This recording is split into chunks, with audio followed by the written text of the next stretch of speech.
Bonjour Béatrice. Bonjour Perrine. Bonjour à toutes et à tous. Alors Perrine Grua, moi je dirige Canarico de l'agence de talent et à travers mon activité de recrutement et de coaching, j'entends vos questions finalement, mais comment est-ce qu'on fait pour s'engager à travers son métier? Est-ce qu'il faut avoir démarré dès le départ une carrière dans le secteur de l'impact? Est-ce qu'on peut venir d'un autre secteur, contribuer grâce à ça aussi? Quelles sont les opportunités, les freins à l'entrée? Qu'est-ce qui se passe en ce moment sur le marché? Donc, merci beaucoup, Béatrice, d'être là aujourd'hui pour nous parler de ton contexte, de tes opportunités, de ta vision des choses. Est-ce que tu peux te présenter rapidement, s'il te plaît? Oui, je suis Béatrice Delpech, j'ai 45 ans, je suis directrice générale adjointe d'une coopérative qui s'appelle Enercop. Pour mon parcours, peut-être en 2 mots, j'ai fait des études de droit. Alors comme je les ai faites au siècle dernier, j'ai une maîtrise, c'est-à-dire que j'ai fait 4 années de droit. Ça ne fait pas moi une juriste, ou alors une juriste de formation peut-être, mais pas une juriste en tant que métier. Et j'ai toujours le droit, c'est le langage commun finalement. Oui, alors quand on fait du droit, on dit que le droit, ça mène à tout quand on s'en sort. Et alors moi, c'est ce que j'ai fait, puisque j'ai toujours travaillé dans l'économie sociale et solidaire, et plus particulièrement dans le secteur associatif. Donc toi, tu fais partie de celles qui ont commencé dès le départ. Dès le départ. Sans doute par appétence, par intérêt pour l'utilité sociale, par recherche de sens au travail. Un peu aussi par les opportunités des rencontres, et puis parce que quand j'étais étudiante, j'étais bénévole dans une association étudiante. C'est comme ça que petit à petit, j'ai découvert le secteur. Et ensuite, j'ai travaillé dans différents types d'associations, de la toute petite association micro-locale jusqu'à la très grosse association nationale et même la fédération, puisque j'ai été déléguée générale du mouvement associatif. Et aujourd'hui, je travaille dans une coopérative. Et oui, parce qu'en fait, le secteur de l'impact, il y a plein de types de structures juridiques différentes. Donc, l'association, chemin par lequel tu es passé pour démarrer. Et aujourd'hui, tu es dans une coopérative. Alors, qu'est-ce que c'est qu'une coopérative? Alors, qu'est-ce que c'est qu'une coopérative? Une coopérative, c'est une entreprise qui appartient à ses salariés. Schématiquement, ça, on peut dire que c'est le socle commun. C'est une entreprise qui est dirigée par des principes au terme desquels notamment la lucrativité limitée et la gouvernance démocratique. Donc le pouvoir s'exerce d'une manière très simple, une personne égale une voix. Et moi, je suis dans une coopérative un peu particulière qui s'appelle Enercop, qui existe depuis 18 ans, qui est aujourd'hui un réseau de 11 coopératives sur le territoire qui militent pour une transition énergétique, locale et citoyenne. Et nous avons un statut particulier puisque nous sommes une SIC, Société Coopérative d'Intérêt Collectif. Donc les SIC, ce sont des coopératives comme les autres avec 2 petits plus. Le premier petit plus, c'est que nous avons forcément dans notre objet social un but d'utilité sociale. Donc cette idée d'intérêt général et d'utilité sociale est inscrite dans nos statuts. Et puis le deuxième petit plus, c'est le multisociétariat. Quand on est une SIC, on doit associer toutes les parties prenantes à notre projet, en fait, à la gouvernance.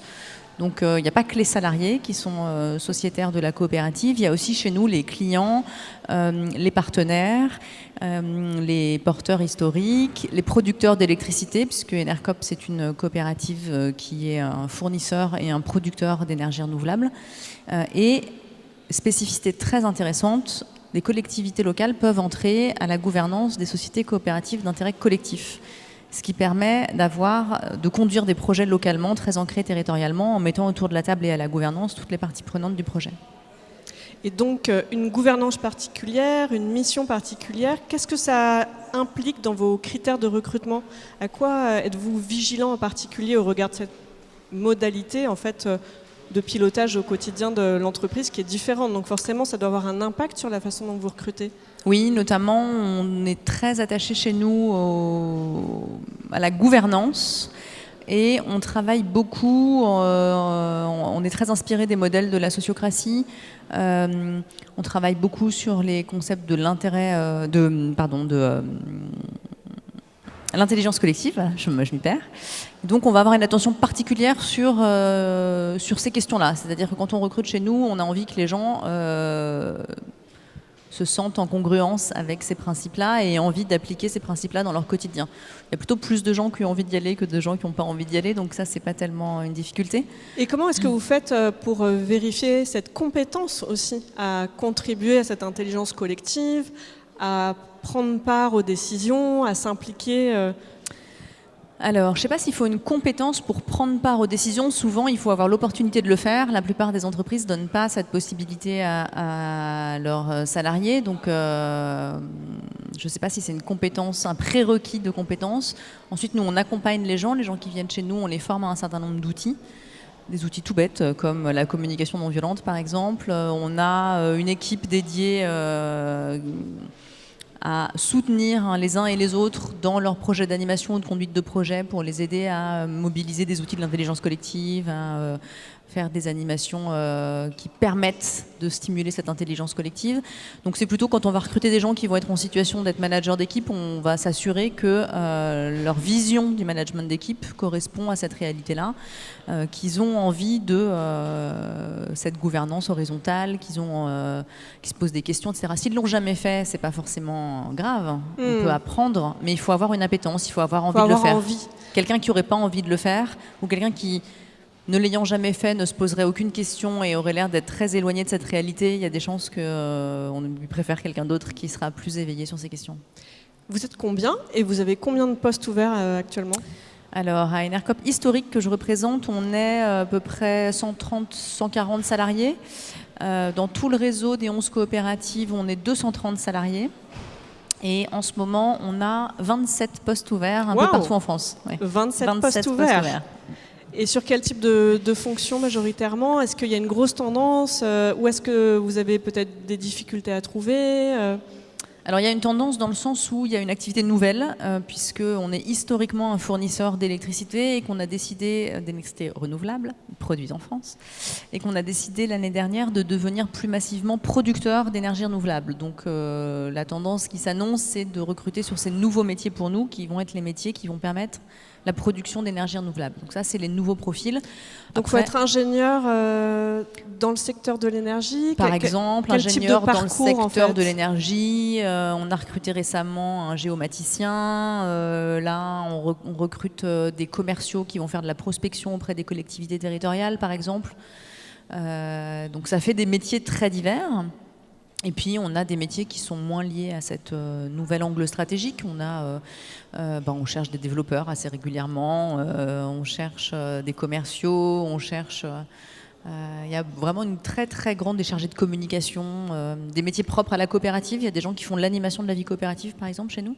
Ça, c'est qu'il y a à la fois des métiers liés au secteur d'activité sur l'énergie, donc avec des compétences techniques, et des métiers beaucoup plus transverses qu'on peut retrouver dans d'autres secteurs, commerciaux, communicants. Oui. Là, le critère, c'est d'être expert dans son métier et d'avoir envie de rejoindre le projet. Et est-ce qu'il y a une annonce, une offre dont tu aurais envie de parler à la communauté qui nous écoute aujourd'hui ? Alors, je peux en présenter une peut-être. En ce moment, on recrute quelqu'un qui va avoir une importance capitale pour nous, donc c'est celle-là que je vais mettre en avance. On recrute quelqu'un qui sera un ou une chargée de mission sur les projets transverses et sur l'animation du réseau. Oh. Donc c'est quelqu'un qui va avoir une importance majeure parce que qu'est-ce que c'est que les projets transverses chez nous ? C'est tous les projets qui sont liés à la mise en œuvre de notre plan stratégique. Donc ça va être par exemple développer des projets de production d'énergie renouvelable, donc c'est un enjeu très fort pour nous. Et l'animation du réseau, je l'ai dit un petit peu rapidement, on est un réseau de 11 coopératives, une coopérative historique et puis 10 coopératives locales. Et j'ai dit aussi qu'on travaillait beaucoup en intelligence collective et de manière très horizontale. Il faut quelqu'un pour animer ce qu'on appelle chez nous le CODIR réseau, c'est-à-dire la réunion des représentants de chacune de nos Enercop locales et d'Enercop historiques. Donc on a besoin de quelqu'un qui nous aide à préparer ces réunions, à les animer, à faire le suivi des décisions qui sont prises, à s'assurer que le partage d'informations est optimal. Entre 11 coopératives, on imagine que c'est compliqué. Génial, parce que c'est vraiment un poste qui a un interstice entre public, privé, entre les différentes communautés, quasiment B2C, B2B aussi, ou c'est très B2B ? Non, alors là, on est vraiment quand même tourné vers l'interne. Oui, on est vraiment tourné vers l'interne. Formidable, un poste assez innovant. Oui, oui. Nouveau métier dans un secteur porteur. À vos réseaux, n'hésitez pas à partager. Pour conclure, est-ce que tu aurais un conseil à donner à celles et ceux qui veulent mettre leurs compétences au service d'un projet à impact ? Alors mon conseil, je pense qu'il vaut pour tout le monde. Mon conseil, ce serait de dire, souvent les candidats s'auto-limitent, ils s'auto-censurent. Mon conseil, ce serait de dire, ne vous censurez pas en fait. Si une entreprise vous fait de l'œil, si le poste qu'elle cherche à recruter vous fait de l'œil, postulez. Si vous cochez pas toutes les cases, c'est pas forcément très grave.